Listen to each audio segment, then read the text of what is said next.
Hi hello வணக்கம் students. இன்னைக்கு March 15 11:39 AM. Okay, நேற்று நம்ம கம்ப்யூட்டர் லாங்குவேஜ் அப்புறம் ப்ரோக்ராமிங் லாங்குவேஜ் இதை பற்றிலாம் பார்த்தோம். சரியா? அப்புறம் அந்த ப்ரோக்ராமிங் லாங்குவேஜும் ஒன்று தான், ஹை லெவல் லாங்குவேஜும் ஒன்று தான். ஆரம்ப கட்டத்தில் இப்படி மனசில் பதிவு வச்சுக்கோங்க. சரியா? அப்புறம் ப்ரோக்ராமிங் லாங்குவேஜஸ்க்கு என்னென்னலாம் எடுத்துக்காட்டுன்னு பார்த்தோம். C sharp, Java, Java script எல்லாமே. ஓகேவா? அது எல்லாமே object oriented programming languages. Okay, அப்புறம் எந்தெந்த லாங்குவேஜை யார் யார் கண்டுபிடிச்சா அப்படிங்கிறத பார்த்தோம். எந்தெந்த வருஷங்கிறத தயவுசெய்து கூகுள் சர்ச் பண்ணி பார்த்துக்கோங்க. சரியா? நேற்று நான் தமிழ் ஸ்டூடெண்ட்ஸ்க்கு சொல்ல மறந்த ஒரு விஷயம் என்னன்னா, ஓகே சார், ப்ரோக்ராமிங் லாங்குவேஜ்னா என்ன அப்படின்னு கேட்டாங்கன்னா, ஓகே, அதுக்கு நீங்கள் என்ன சொல்லணும் அப்படின்னா, ஆரம்ப கட்டத்தில் ஏரியல் வியூவில், பேர்ட்ஸ் ஐ வியூவில், அதாவது ஒரு கான்செப்டை மேலிருந்து பார்க்கும்போது, ஓகேவா, என்னன்னா அது என்ன பண்ணுதுன்னா, நம்ம டைப் பண்ற அந்த இங்கிலீஷ் வேர்ட்ஸை, ஓகே, இங்க பாருங்க, லாங்குவேஜ் இங்கே தான் இருக்கு. ஓகேவா? இதுதான் லாங்குவேஜ். ஓகே, நான் திருப்பி சொல்றேன், இது ஆரம்ப கட்ட மாணவர்களுக்கு ஈஸியா புரிஞ்சுப்பாங்க. ஓகே ஓகே, ஸோ நம்ம டைப் பண்ற அந்த ஏபிசிடி அப்படிங்கிற ஆங்கில வார்த்தைகளை சி ஷார்ப் லாங்குவேஜ் என்ன பண்ணுதுன்னா, ஓகேவா, ஓகே, லோ லெவல் லாங்குவேஜா கன்வெர்ட் பண்ணி கொடுக்குது. லோ லெவல் லாங்குவேஜ்ல ஒண்ணுமே இருக்காது, ஜீரோஸ் அண்ட் ஒன்ஸ் மட்டும்தான் இருக்கும். ஏன்னா லோ லெவல் லாங்குவேஜ் மூலமா தான் உங்களுடைய கம்ப்யூட்டர் புரிஞ்சுக்கும். புரியுதுங்களா? அவ்வளவுதான், சிம்பிள். நம்ம இங்கிலீஷ்ல டைப் பண்றோம். ஓகே, ப்ரோக்ராமிங் லாங்குவேஜ் இங்க சி ஷார்ப்னு எடுத்திருக்கிறோம். ஓகே, உதாரணத்துக்கு அது என்ன பண்ணுதுன்னா, ஓகே, உங்களுக்கு கம்ப்யூட்டர் புரிஞ்சுக்க கூடிய மொழியில, ஓகே, ஜீரோஸ் அண்ட் ஒன்ஸா கன்வெர்ட் பண்ணி லோ லெவல் லாங்குவேஜா மாத்தி கம்ப்யூட்டருக்கு கொடுக்குது. இவ்வளவுதான். புரியுதுங்களா? Okay, to you understand?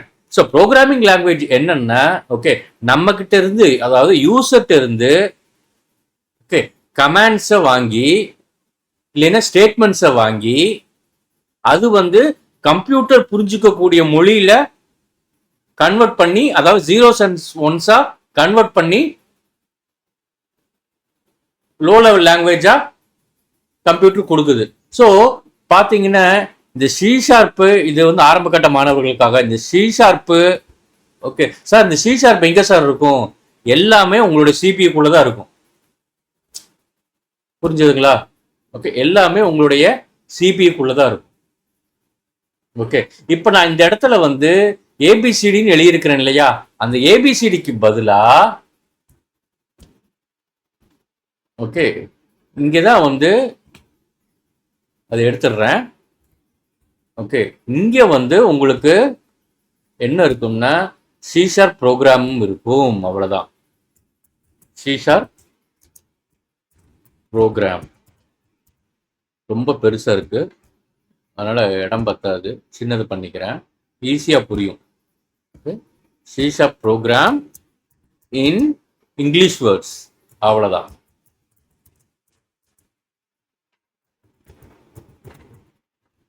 C# program in English words. Okay, கிளியரா மக்களே? புரியுதா? ஓகே, அவ்வளவுதான் பண்ணுது. ஓகே, இந்த C# ப்ரோக்ராம் நான் எங்க சார் ஒர்க் பண்றேன், எங்க சார் பண்ணணும்? நான் முன்னாடி நிறைய தடவை சொல்லியிருக்கேன், என்னோட ஒவ்வொரு வீடியோலையும் சொல்லுவேன். என்னன்னா, ஓகேவா, இப்போ நீங்க C# ப்ரோக்ராமிங் லாங்குவேஜ்ங்கிறது ஒரு டெக்னாலஜி. சரியா? ஸோ அந்த டெக்னாலஜியில் நீங்கள் ஒர்க் பண்ணணும்னா உங்களுக்கு அதுக்கான ஆப் வேணும். சி ஷார்ப் ப்ரோக்ராம் ஒர்க் பண்ணுறதுக்கான ஆப் வேணும். அந்த ஆப் தான் உங்களுக்கு விஷுவல் ஸ்டுடியோ 2022 ஆப்பு அப்படிங்கிறத ஞாபகம் வச்சுக்கோங்க.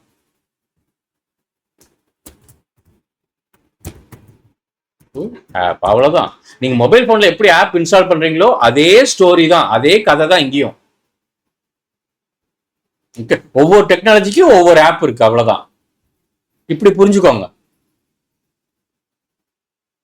புரிஞ்சுதா சார்? அப்ப ஜாவா ஸ்கிரிப்டுக்கு என்ன சார் ஆப்? ஓகே, ஜாவா ஸ்கிரிப்டுக்கும் ஆப் இன்ஸ்டால் பண்ணிட்டீங்க. அதாவது உங்களுடைய ப்ரௌசர் இருக்கு இல்லையா, குரோம் ப்ரௌசர் அதெல்லாம் சொல்றோம் இல்லையா, மைக்ரோசாஃப்ட் எட்ஜ், இந்த ப்ரௌசர்லாம் இன்ஸ்டால் பண்ணும்போது ஓகே ஜாவா ஸ்கிரிப்டும் ஆட்டோமேட்டிக்கா இன்ஸ்டால் ஆயிரும். ஓகே, அதாவது ஒவ்வொரு ப்ரௌசருக்கும் இப்படி புரிஞ்சுக்கோங்க. அதனாலதான் ப்ரௌசரை வந்து அதனாலதான் ஜாவா ஸ்கிரிப்டை வந்து கிளையன்ட் சைடு அப்படின்னு சொல்றாங்க. புரியுதா? ஓகே, சோ ஜாவா ஸ்கிரிப்ட்ல ஒர்க் பண்றதுக்கும் உங்களுக்கு வந்து விஷுவல் ஸ்டுடியோ 2022 ஆப் தேவைப்படும். ஓகே, அதெல்லாம் இன்னைக்கு பார்ப்போம். சரியா? ஓகே, சரி. ஓகே, இதை புரிஞ்சுக்கோங்க. ஓகே, இது நான் இங்க கொடுத்துருக்கிறது வந்து ஈஸியா வந்து அண்டர்ஸ்டாண்ட் பண்ணிக்கிறதுக்காக. ஓகே, நான் இங்க கொடுத்துருக்கிறது வந்து ஈஸியா அண்டர்ஸ்டாண்ட் பண்ணிக்கிறதுக்காக. ஸோ ரொம்ப ஃபர்ஸ்ட் கிளாஸ்ல குழந்தைகளுக்கு வந்து ப்ரோக்ராமிங் லாங்குவேஜ்னா என்னன்னு தெரியணும் அப்படிங்கிறதுக்காக இங்க கொடுத்துருக்கேன். சரியா? ஓகே, அடுத்தது இந்த கான்செப்டுக்கு வருவோம். ஓகே, அப்ளிகேஷன்னா என்ன? ஓகே, வேற ஒண்ணுமே இல்லைங்க. நீங்க இந்த சிஷா ப்ரோக்ராம் எழுதுறீங்களா, அதைத்தான் என்னன்னு சொல்றாங்க, அப்ளிகேஷன் சொல்றாங்க. ஓகே, உங்களுடைய அதாவது அப்ளிகேஷன் வந்து ரொம்ப சின்னதாகவும் இருக்கலாம், ரொம்ப பயங்கரமா பெரிய அப்ளிகேஷனாகவும் இருக்கலாம். அதைத்தான் ஆப்னு சொல்றாங்க.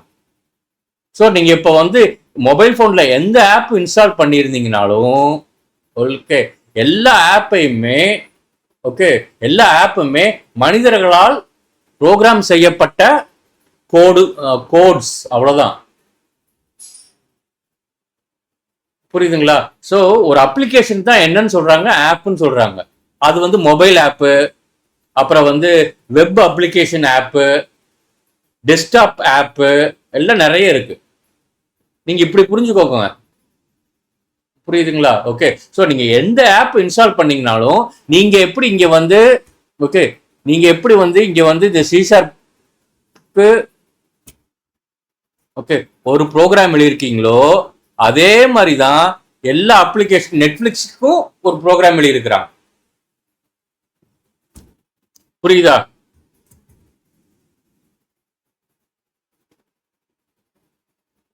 ஓகே, இது நல்லா வந்து உங்க மனசுக்குள்ள கொண்டு போய்க்கோங்க. ரொம்ப ஈஸி, அவ்வளவுதான். ஓகே, ஸோ இப்போ உங்களுக்கு வந்து பாத்தீங்கன்னா இந்த C# சரி, ஓகே லோ லெவல் லாங்குவேஜும் சரி, ஓகே எல்லாமே ஓகே உங்களுக்கு உங்களுடைய சிபியூக்குள்ள தான் இருக்கும்.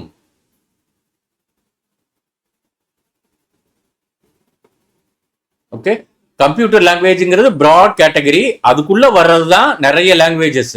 அதுல வந்து ஒன்னு வந்து ப்ரோக்ராமிங் லாங்குவேஜ். ஓகே, அந்த ப்ரோக்ராமிங் லாங்குவேஜ் ஹை லெவல் லாங்குவேஜ்னு சொல்லுவாங்க. அதுல C#, ஜாவா ஸ்கிரிப்ட் எல்லாம் இருக்கு. அதே ப்ரோக்ராமிங் லாங்குவேஜ் ஹை லெவல் லாங்குவேஜ்னு சொல்லி ஆப்ஜெக்ட் ஓரியன்டட் ப்ரோக்ராமிங் லாங்குவேஜ்னு சொல்லுவாங்க. ஓகே, நான் இப்ப சொல்றது எல்லாமே ஆரம்ப கட்ட மாணவர்களுக்காக. ஓகே, கம்ப்யூட்டரை பத்தி ஒண்ணுமே தெரியாதவங்களுக்காக. சரியா? ஓகே, ஸோ நீங்களும் வந்து ஒரு ப்ரோக்ராம் வந்து எழுத ட்ரை பண்ணுங்க. ஓகே ஓகே ஸ்டூடெண்ட்ஸ், ஓகே அவ்வளோதானே? ஓகே ஓகேப்பா, பாய், டேக் கேர். ஓகே, நாளைக்கு மீட் பண்ணுவோம்.